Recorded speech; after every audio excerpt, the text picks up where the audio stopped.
പ്രജ്വൽ രേവണ്ണയെ രക്ഷിക്കാൻ കോൺഗ്രസ് ബിജെപിയും ഒരുപോലെ ശ്രമിച്ചുവെന്നതിന്റെ വിശദാംശങ്ങളാണ് പുറത്തുവരുന്നത്.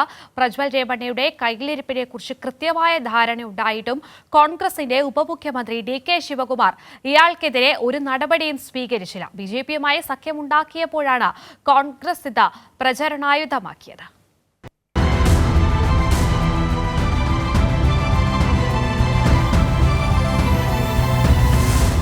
കർണാടകയുടെ തെരഞ്ഞെടുപ്പ് രംഗത്തെ അതീവ മലീമസമാക്കിയിരിക്കുകയാണ് പ്രജ്വൽ രേവണ്ണയുടെ ലൈംഗിക അതിക്രമ കഥകളും അതുമായി ബന്ധപ്പെട്ട ദൃശ്യങ്ങളും.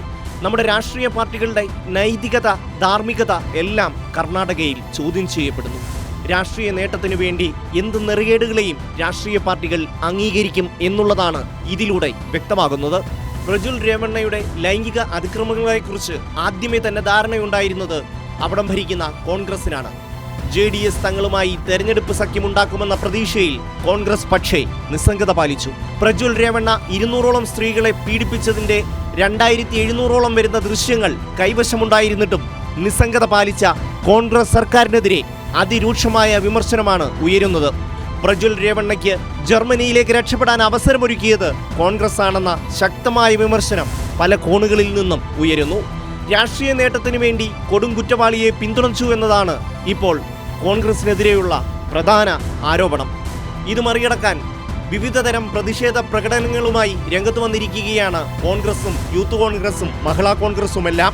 JDSുമായി സഖ്യമുണ്ടാക്കിയ BJPയേക്കാൾ വലിയ വീഴ്ച കോൺഗ്രസിനുണ്ടായി.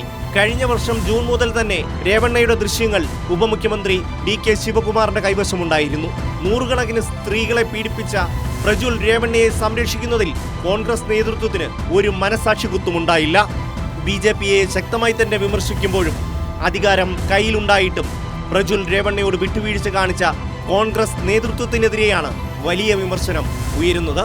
ജർമ്മനിയിലേക്ക് പ്രജ്വൽ രേവണ്ണയ്ക്ക് രക്ഷപ്പെടാൻ അവസരമൊരുക്കിയതും കർണാടക ഭരിക്കുന്ന കോൺഗ്രസ് ആണ്. Election desk, Kairali news.